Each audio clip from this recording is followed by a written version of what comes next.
It's match day in the League Cup as Arsenal take on Preston with the hope of reaching a quarter-final for the first time in a few years. There's injury news, Mikel Arteta's press conference, Manchester United managerial changes, and of course, a little bit of transfer sprinkling. This is the Arsenal News Show.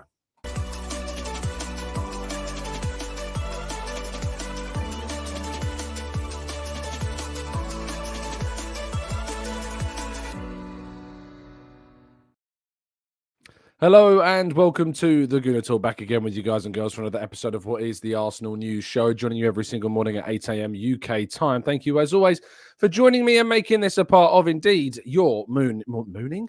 Your mooning routines. Goodness gracious me, I hope none of you are doing any of that. That'd be terrible. Some mooning routines. I'm going to get put on registers. Good morning to you all, though, for your morning routines. That's the word. But good morning to those joining us in the chat. Blackshine, Glenn, Barry, Olawale, Martin, Mark, we've got James, we've got Maximir, Stevie, Barry T, Damien, Matt G, Mason, Paul and Rob, and Arasilki, who runs with cows, Tom, Peekahoo, Dave, Emmanuel, Steve, Natty, Rich, we've got Temmie and Carl, Chima and Amesy, and plenty more of you guys and girls too. Thank you, as always, for tuning in. And if you could drop a like, that would be hugely appreciated. We've been doing quite well on the like front recently, been getting back into the swing of things. I know it's not been like a winning result on the weekend, but I feel like positivity is picking up again, which is good. Re-encouragement, refocusing, getting over that disappointing Bournemouth result, of course. But I feel like people have kind of reset themselves a little bit, which is good, because it certainly was. It was a dour period last week. Let's be honest about that. It wasn't great, and I think we needed something more positive to get us going, and I think that was provided to us on the weekend. Yes, it wasn't perfect in terms of the result, of course, but I think it gave us a lot more reason to be optimistic and positive about things. Right, let's jump into today's story, shall we? We start with, once again, Viktor Gyokeres scoring for Sporting, as upheaval in the Portuguese club is indeed expected, because despite the fact that Gyokeres is scoring regularly, they are about to lose one of their other key figures, which is Ruben Amorim. The expectation is that Amorim will be joining Manchester United as their new head coach and will take over from Erik ten Hag. I'll be very honest with you. This is an appointment that I somewhat feared. I may proven in the long term to be slightly wrong on this, but I think that Ruben Amorim is a very good coach and has done very good things with Sporting. It is a significant step up. He won't have some of the resources and dominance that has usually been available to him in Sporting, but he is still a very good coach that has maximised the potential of a number of players in that squad, including, of course, Viktor Gyokeres, who has now scored 16 goals in 15 games, including a brilliant free kick that you may have seen yesterday as well. That's clearly got that in his locker also, and brings to the fore more conversations about whether or not Arsenal should make a move for the Swedish striker, or whether or not it should be somebody else, if indeed he even would like to make that switch to the Gunners. And a move in January does not seem to be really on the cards. Sporting certainly aren't expecting it, but stranger things have happened, so let's wait and see. Mikel Arteta has indeed faced the press ahead of the game against Preston in the League Cup. He was asked a number of questions on a number of topics, which, of course, we will be going through this morning. He was asked about the importance of the League Cup to him, and he says it's important because it keeps everybody alive. It maintains the winning habit, which is really, really important, and it shows that you care about every competition, regardless of what you play. You have to compete for every match. You are in or you are out, and the margins are so small, and tomorrow we are going to face a really tough opponent. He was asked about the opportunity for squad rotation, and he said it is important. There are players who haven't played that much, and they will have their chance tomorrow, that's for sure. But you have to earn the right to play, and when you have that right, you have to perform, and perform in a way that will help impact the team to win the game. And that's what we are going to demand of anybody, whether you are young, you are an experienced player, or you've been playing regularly for us as well. He was asked about what he learned from Pep Guardiola managing squad rotation in his competition at City. And he said, well, obviously I was there and we knew the quality of the squad and how strong these teams were when you were putting them in positions. We have a really good squad as well. It's true that at the moment we're missing quite a lot of players, especially in certain positions. So you have to be really strong and you have to make those changes. But the team has to have balance, a chemistry and an energy. And they have to be really good to earn the right to win the game, especially playing away from home. He was asked for his reaction to Erik ten Hag's departure from Manchester United, to which he said, "It's always sad to see one of our colleagues lose their job. I think he'd done a really good job. He'd won titles." Sorry, I'm trying to keep a straight face while I said that. I think I think he'd done a really good job. He won titles there. He changed a lot of things. He's a phenomenal coach, and it's difficult. Unfortunately, when things happen, the exposure we have as managers, we are always in the line, especially when you look at the game, how they lost it. It was incredible, but they made the decision, and I wish him all the best for his new chapter. Clearly, they're hinting at the penalty decision that went against Manchester United, again, kind of raising that question mark about whether or not we would sign, about whether or not we should be happy with the refereeing at the moment, which is clearly not, and he clearly felt that they were hard done by in that moment. He was asked also about the support that he gets from Edu and the board, and he says no one is unsackable. When you have that support, you have earned something, and you have earned that back somehow. But here we are, here to win football matches. Never forget that. On his 5 years at the club, almost said it's been a long time and it's unusual. Unfortunately, that is very unusual. I have continued to do my job the best possible way. Again, football matches are the most important, and you have to win many of those to keep your job. Now, of course, the big question marks of the weekend and this week are on injuries, of which he provided a number of updates. Gabriel went, of course, in the game against Liverpool. He was asked about his knee injury, and he says, "We are still assessing him. It doesn't look bad at all. He was much better than expected, so hopefully he'll be fine." And he was asked about some scans, and he said, yes, he's had some tests. So that is definitely a positive thing. Calafiori, though, came off against Shakhtar Donetsk, missed the game against Liverpool. Arteta said that he is going to be out for a few weeks. And that's obviously frustrating. I think that probably means he's ruled out until the end of this current group of games, and perhaps until after the international break. It might mean that he misses the games for Italy in the next phase of games in November. Very frustrating, of course, losing players unnecessarily so, and it was unnecessary that we lost him in a game that ultimately, was fairly comfortable, and it was a narrow win against Shakhtar, but just frustrating to lose him. And I think, had he been available for the game against Liverpool, things might have been slightly different, having that depth in the left-back area. Instead, we had to go to Kivior and to Lewis Skelly. No disrespect to those players, but obviously the difference in level is quite considerable.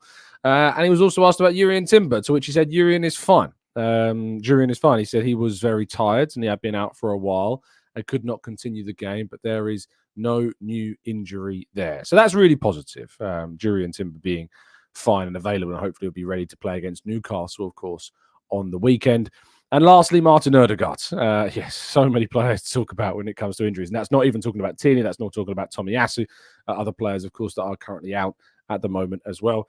He said he's been out on the grass for a few weeks, but there are still a few boxes to tick. How fast we can do that last stage of the rehab is a question we have to answer when we have players around and he starts competing with the team, something he hasn't done yet.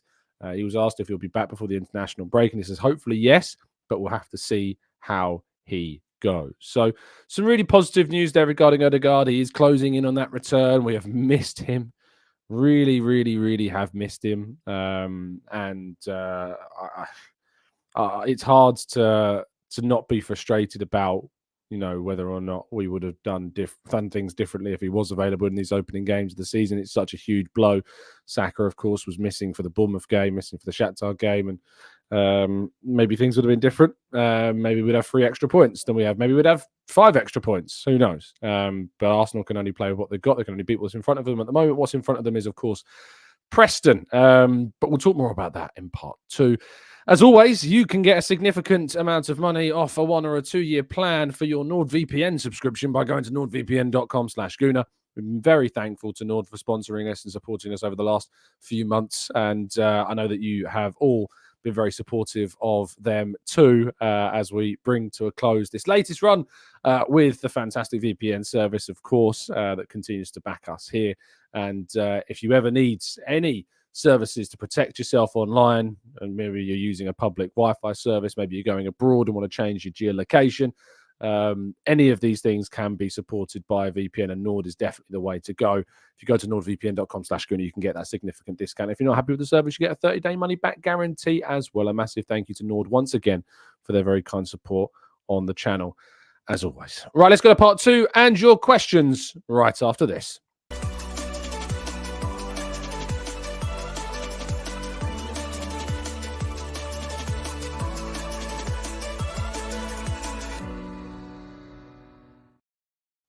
Okay, this is part 2 of the show where we tackle some of your questions and thoughts in the chat box. So without further ado, if you could leave a little capital Q, it does help them stand out. And I'll try my best to get through as many of them as I can in the next 15 or 20 minutes or so. Lauren says, what are the chances Gyokeres could end up going to Manchester United? Well, of course, I think that's a question for a lot of fans, is whether Ruben Amorim's arrival at Manchester United means that they will therefore then go for Gyokeres. Well, there are a number of question marks with that. One is, of course, Manchester United already have a number of centre forwards. They've signed Rasmus Højlund for a lot of money, young striker, of course. They want to put a lot of emphasis on. Joshua Zirkzee, another young forward player that can play at centre forward that they've invested a lot of money into. And of course, there is a player that Arsenal fans will be very familiar with, and that's Chido Obi Martin, a young player they signed, and of course will perhaps not want to block the pathway of either. But at that same time, you never know. You never know how that might change, and you never know how that might be different when it comes to Manchester United. Now, what's interesting, I think, of course, about Sporting is the style that they play. Now, they tend to play with a back three under Ruben Amorim, which means that there'll be a question mark as to whether or not Manchester United therefore then go to a back three. That is the system that has been deployed by Ruben Amorim at times. Arsenal, of course, as we know, have gone up against Sporting in a number of clashes over the last few years. Their last game against them was on the 15th of March 2023, which is when Arsenal were eliminated in the Europa League thanks to a very long goal from the halfway line, effectively from Pedro Gonçalves. They played with the back three in that game as well. Diamande, you will remember, St. Justa, and Inacio, who's been there for a while too. There's some other young players that have come through since then that are doing very, very well indeed. Arsenal will play Sporting on the 26th of November. So that will seemingly no longer be a Ruben Amorim-led side. It will be someone else that Arteta will have to adjust his knowledge and understanding of to play. But he will be playing against Ruben Amorim's Manchester United at the start of December. So only a week later will the pair meet rather than what it would have been in the Champions League. But there's always a chance, Lauren, that Gyokeres could end up there, but it's impossible to know at this stage whether or not that will happen. Philip says, do you think that Arsenal should try and get Højlund if they were to go for Gyokeres? I'm not sure. I think I'd rather they went for Gyokeres personally. Højlund is a player, of course, that's had his struggles at Manchester United and is still trying to adapt and develop and grow. And I think Arsenal should be looking to try and, sign players that are on the up rather than players they need to, revive, which is a very, very different thing. Kian says, can Neto play the game against Preston? No, he is cup-tied. So it will be either David Raya or maybe Tommy Setford that starts the game against Preston today. Stephen says, hey, Tom, what's your predicted 11 for tonight's game? Mine is Raya, Nichols, Saliba, Kivior, Zinchenko, Jorginho, Waneri, Marino, Cabia, Jesus, Sterling. I think you've thrown in more kids than I think we might see in the team. My 11 that I predict will be Raya. I'll be surprised if Tommy Setford starts, but who knows? Maybe he will. Raya, I think that Ben White will move to right back. Saliba, Kivior, Zinchenko. I think we'll see Jorginho. I think we'll see Waneri. Lewis Skelly may start in the midfield. That's going to be an interesting one. Maybe Zinchenko will start in the midfield and Lewis Skelly at left back. Maybe that's something that we might see.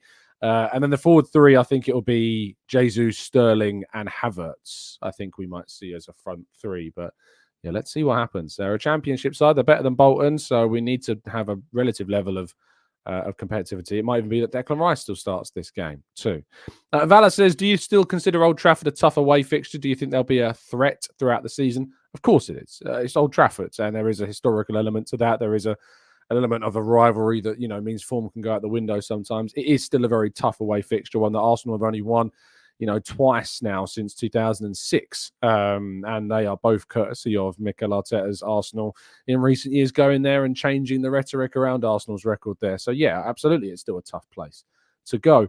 Brendan says, TC, how could the refereeing in this country be reformed? Do you think the Premier League would ever bring a third party to run the PGMOL properly. I doubt it. I think obviously it's something I've talked about, a third party being in charge of the VAR. So you have less of a connection between, from a social standpoint, between the officials on field and those in the VAR hub. Obviously, I've talked about diversity and increasing the pool of referees to which the PGMOL picks and develops and chooses its officials for top level games. And that's obviously important, but also accountability. We need to see greater accountability on referees for mistakes. We need to improve the standard continually and not have it as such a clique and such an exclusive club that it does feel like so very often. Nick says, could we afford Gyokeres in January? It depends upon the price tag. I'm not aware of Arsenal's specific finances, but we do know that they've had a very good summer window. What is worth explaining is that the PSR cycles run July to July. So any business that was done in the summer and any effort to make it a sustainable season in terms of transfers, which we are certainly aware that there was an effort by Arsenal to make it more of a sustainable season of transfers in prep for 2025. There is, of course, that risk that if you spend a lot of money in January, that could affect how much you can therefore spend in 2025, which is seen as a very, very important year indeed. Pew Pew Pew says, will Gyokeres be the second choice striker? If not, what will happen to Kai when we sign Gyokeres? If we sign Gyokeres. No, of course not. There is, I think, a willingness that if Gyokeres was to come in, he would eventually take that number one striker slot. But the benefit that you've got of signing a player like Havertz is that he's a very versatile player. He's a player that can play as a second striker. He's a player who can play in attacking midfield. He's a player who can even play, I wouldn't personally, but he can play in wider areas too. He's a very versatile figure. So signing a centre-forward is never going to spell the end for Kai Havertz. Havertz will still have a big role to play in this team. And Arsenal will have a much more competitive squad because of that. So, yeah, there's still plenty of positives to take from the fact that Havertz would be playing, even if we were to sign Gyokeres as well.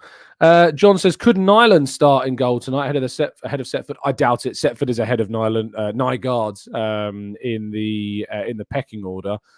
He did start the game against Blackburn for the under-21s the other day. So I'd be very, very surprised if indeed Nygaard did start the game. Chatterton says, TC, could the Premier League / PGMOL look to employ overseas refs, getting the best out there like the clubs do with players and coaches? Is it a possibility? I mean, they already do in some ways. Jared Gillett came in from Australia, you may remember. He's not been particularly great, though. So it's not like it's a guarantee of success if you do that. But I guess it has happened. It could still happen, but it's not on the cards right now.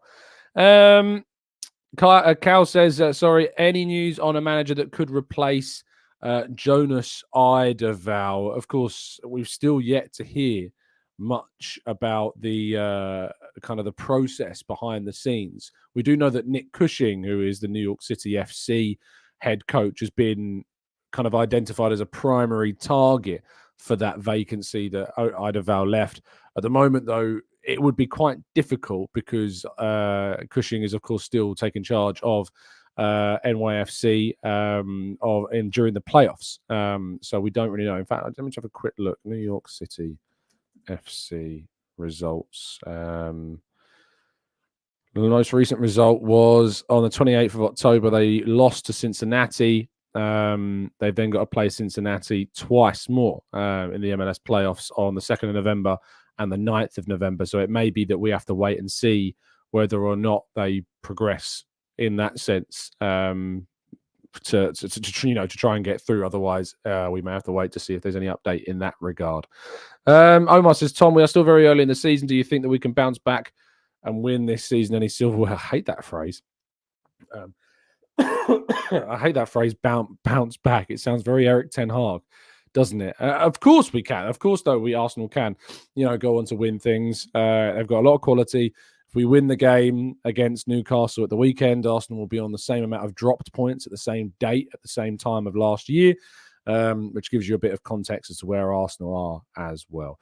Freddie, I'm not off to Preston today. I'm working a day shift today, and I'll be off in the evening. So that means I'll be watching the game as a fan this evening from home, which is going to be a strange experience I've not had since the North London Derby earlier in the season when I was away for a wedding. But not working this evening. I'll be working during the day today. Damien says, have you seen who the VAR for ref for Newcastle is? Yes, it is Jarrod Gillett. Yeah, it's very frustrating, I think, for Arsenal fans. So that is indeed the case. Very, very annoying indeed. Tom says, managers and players have to talk to the press after the game. Do you think referees should as well? Yes, I do. King says, I think the whole FA needs restructuring and to move on from the old guard. They have failed to create a world-class English manager and referees. They are far behind the big nations in Europe. It's a fair look at that, King, for sure. P says, should we look for Odegaard's backup, who is ready to start, as Arteta is not willing to start Waneri, maybe because Odegaard's position is a big responsibility and Waneri is still young. I think, by the summer, it's a very different prospect. Waneri may have made a significant number of minutes by the summer that otherwise would not have happened. And so for that reason, I don't necessarily think there is I don't think there's necessarily like that same desire, but I think what we do need to sign is a versatile attacking player that could cover in that area to a greater degree than Trossard can, like a Mohamed Kudus, for instance, who can play in wide areas, but can also play as an attacking midfielder centrally as well and be very dangerous. That's what I'd look to do, I think, rather than an out-and-out attacking midfield specific player. Akinyemi says, Tom, do you think Chido Martins would have had some game time if he had stayed back at Arsenal? No, I don't. Obi Martin was playing in the under-18s. He's only just started playing for the under-18s at Manchester United, so he's not taken that step to the under-21s just yet. He will, as he would have done at Arsenal if he had been patient. But I do think that it's just one of those things. Young players leave, they move on. It's not like he was at the club for loads of years. He was only at the club for 2 or 3 years. So it's not like he had that same attachment. Arsenal did everything they could in their power to really keep him. They gave a very fair offer. He decided to leave, and that's just the reality of it. More than fair. Tyler says, let alone the VAR, the main referees are apparently a confessed Liverpool fan from what we saw online yesterday. This is a story that's gone round. We've heard it from, I think it was a Fox Sports commentator that was speaking to Jarrod Gillett previously, and he mentioned that he's a Liverpool fan and can't officiate Liverpool games, but he can officiate games of title challenges of Liverpool, it seems. But, there you go. Freddie says, I mentioned Mbeumo yesterday. Would you be interested in him? Definitely. I think Mbeumo would be like a Trossard type signing, a right-sided player who's left-footed, can also play at centre forward, would give you depth in that position. I would absolutely sign Bryan Mbeumo. I think it would be a very, very good piece of business by Arsenal. He's convinced a lot of people. He's convinced me. I think he's been excellent over the last couple of seasons. Plus, I would absolutely be looking to take Bryan Mbeumo if that was indeed an answer. Cal says, I really liked Mikel's reply yesterday about how he doesn't give journalists the entire info regarding injuries. It's not surprising, is it? It's not surprising that he doesn't give, all of the details. He wants to try and keep as much as he can, protected and safe and secure and secret, because you don't want to give opposition teams insight. I asked the question, and I'll ask this to you all now. I think a lot of people on social media got credit for having contacts, connections, people on the inside or messaging, putting the effort into messaging people that have got, their links to Arsenal and then building up those relationships and contacts so that they can then provide anonymously through anonymous ITK accounts, information. I guess the question mark for you is that there seems to be a growing sense that people do, like Arteta, even outside the club, and fans want to protect the secrecy of Arsenal's team news. Do you think that we have crossed the point where previously accounts would get credit for providing information and perhaps leaking information about the squad, and we've now crossed into a place where these people are actually, there's more apathy towards those accounts that leak team news well ahead of time? Because I personally think that we're getting into that realm, and I absolutely understand why we are as well, because there is, I think, a feeling that, people that are looking for credit or clout or whatever are actually doing a favour to Arsenal's opponents and doing the opposite of what Arsenal fans and Arsenal admirers should want to do. But I'm curious as to your thoughts, so let me know. And Cal says he's protecting players as well, and you can clearly see abuse online when there's a setback. Oh, yeah, it's mad that, like Tommy Asu getting abuse just because he got a setback. We can have a conversation about his long-term future at the club, but people actually sending him abuse is utterly crazy. I saw yesterday after the Ballon d'Or, was it yesterday or the day before yesterday, the Ballon d'Or result, Rodri's wife received DMs from people, comments on her posts, like of fans of Vinicius. Whatever you think about who should or shouldn't have won the Ballon d'Or, it's crazy what some people think is okay to do online these days. I'm exposed to it all the time. I'll hop on anywhere, other channels. I try not to read comments anymore. I know there's people that could follow me around to different channels, but I don't read them anymore. It's pointless. Same people pop up everywhere, leaving you abuse. But it's just the scale that footballers get it is just unbelievable. And there's some very weird people out there who sit in their mum's basements and leave comments of abuse and horrible nature and horrible words on people's accounts. But that's the internet. That's the internet these days. Going to Sela says, did you see Evra's comments on Arsenal? When will he shut up? When will we shut up guys like this? I think obviously a lot of people are very frustrated that Arsenal are yet to win a title, yet to win a trophy. And I think one of the reasons they get so frustrated is that they are very easily bothered by comments made by rival fans or pundits. And, if that bothers you, fair enough. It doesn't bother me. I just learned to, have a very thick skin when it comes to this. I know what Arsenal are doing. I very much enjoy watching Arsenal and enjoying Arsenal and seeing where we are. I'm not going to take for granted how competitive we are as a club. I've waited a very, very long time for Arsenal to be this competitive and, have this good of a chance of being amongst the teams that can win the biggest honours in the world. I've waited a very long time for Arsenal to get back to this level. So I am not going to take it for granted at all. Chatterton says, Tom, agree. Real Madrid has embraced themselves, embarrassed themselves after the Ballon d'Or. I thought Pep's comments on Haaland after last season were classy. It is petty. Like what Real Madrid have done, it is very, very petty. There are two players in the top three in terms of Vinicius Jr. and Bellingham, but the fact that the player didn't win and didn't turn up is just, it's quite sad, really. It's very, very sad. It's not about sport. It's meant to be about, appreciating the brilliance of everybody in it. You have your allegiances, sure, but it's mad to me that. Max says, Tom, you have interviewed quite a few Arsenal players. What was your one fanboy moment as a journalist? Did you have an instance where you weren't able to put your thoughts into words? Interesting. Have I ever been in a position where I've been a bit lost for words? I don't think so. When I'm working at games and often after games, you have to kind of have in some ways like a different personality. You have to get into your work mode, and you have to be kind of focused, and you have to be kind of attentive to what you want to do. And you want to be you want to ask professional questions, and you learn from that. I've asked questions that have not been answered, as you've all seen, in the future, and you've all seen in the past of interviews too. I think that it's very difficult. It's very difficult to try and ask a question that you're suddenly enamored by, who you're talking to.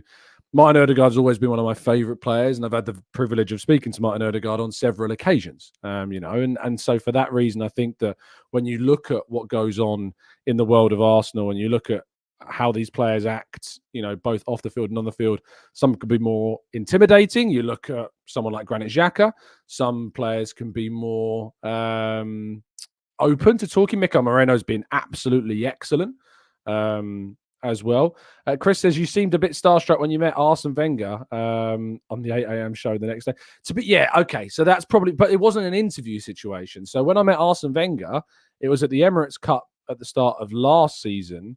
He was there watching the game. He came down, he came over, he shook my hand, he shook a couple of the other journalists that were there's hand, and we had a little conversation about Monaco and the game. And I asked him about Youssouf Fofana as well, because obviously, the French connection. But all of those things, I think that there wasn't like a journalist capacity there. It was just kind of a social interaction. So it was more of a starstruck moment there. But even then, I still got a question out about Youssouf Fofana. I was still thinking about it. So yeah, I don't think I've ever been in a scenario yet where I've froze and not been able to ask the question that I want to ask. When I started I remember doing a show with Hugh Izzy on TalkSport years ago leading up to the 2018 World Cup. And I'd never at that point really ever been exposed to kind of players at any kind of level. And I went into the office at TalkSport ahead of one of the shows. It was the last show of the series I think we were doing. And our guest on the show, and we never really used to have just like we would just have like kind of like other content creators and other talkers in the space and things like that. But we Jeremy Aliadier was the guest with me and Hugh, and we were playing like World Cup games, and I was sitting there thinking, this is mad. Like I started doing the channel in 2016, and like 2 years later, I'm sitting in a room in a in a studio playing a guessing game with Jeremy Aliadier, and it was a really kind of weird experience because it was so new to me in that time. When I went to my first game that I did kind of reporting on was when Manchester United beat us 3-1. Ronaldo came off the bench. Weird to think the first game I ever covered as a journalist in the flesh was one of Ronaldo's last games for Manchester United. But I remember walking into the press lounge and literally bumping into Lee Dixon as he left, because obviously he would have been doing commentary, probably for NBC. And that was a weird moment. But gradually you do become a little bit numb to it. You become, I was sitting in the press lounge on the weekend, and Darren Bent sits down and next to you in the next booth and is getting on with his work, or you go in there and Robert Pires is standing there. I walked in at halftime against Shakhtar Donetsk and Lucas Podolski sitting. It's weird, like it's strange, but you do just get on with your job because you have to, because it's your work. And I think you do become a little bit numb to it. I don't ever take it for granted, but it is strange, and it's a strange thing, especially when like I leave the Emirates after just speaking to, like, on Saturday or Sunday, it was Mikel Merino I was speaking to, as we showed you the audio of yesterday. And like there are queues of people like queuing outside where the cars leave the car park. If you've ever left the Emirates out by the Armory side, there are hundreds of people that queue up by where the car park exit is. So when the cars come out, they can say hello or try and get a photo, or if you're standing in the Tollington and you're standing outside, as I have done on many occasions, obviously the players will drive past, and there's an amazing kind of, there's an amazing sense of support and fandom in those times. And when I come out and I see those fans, I'm sitting there thinking, obviously I'm walking along thinking, I've just spoken to Mikel, like what those fans would give to just have just even a photo. There is a sense of how special it is. So yeah, I can't say I've ever been starstruck where I've stopped, other than maybe the moment with Arsene Wenger. But you become, I think you numb yourself to it because you have to, and you just get on with your job and you do what you got to do. Derek says, first show in a while, mate. I had to switch off. Arteta talked positively about Tierney. I have a feeling that he may get some game time. I hope he does. I hope Tierney can get back into playing. It's important that he does. He said he's quite close when asked about him. He's looking really good. I think he's over the period where he was still struggling, so he looks really sharp out there. He hasn't trained with the team yet, but hopefully he can do that in the next week or two. So we might even see Kieran Tierney on the bench getting up to Christmas, which would be interesting. And by the way, I don't blame you for taking some time off. I encourage people to do it. It's really important for you to take breaks from football, from these shows, from watching stuff. You're always welcome back, and I encourage you to come back. But of course, if you need to take time off, you need to just detach from things and put Arsenal in a little box and put it away somewhere and get on with the more important things in life. You definitely should. Anyway, that's going to bring us to the end of today's show. Thank you so much, as always, for tuning in. It is incredibly appreciated. I hope you have a fantastic Wednesday. I'll be back with you tomorrow morning for a roundup of all of the action from tonight's match against Preston in the League Cup. Fingers crossed Arsenal will be in a quarter-final come later this evening. And, of course, we'll have the draw, I believe, after the game as well. So we'll also know who Arsenal will be facing in the next round if they do progress, which we all hope very much that they do. Thank you so much, as always, for tuning in. Do drop a like, subscribe to the channel. Stay well, stay happy, safe and respectful. Not in that order. That was a weird order today. But thank you for tuning in. And as always, up the Arsenal.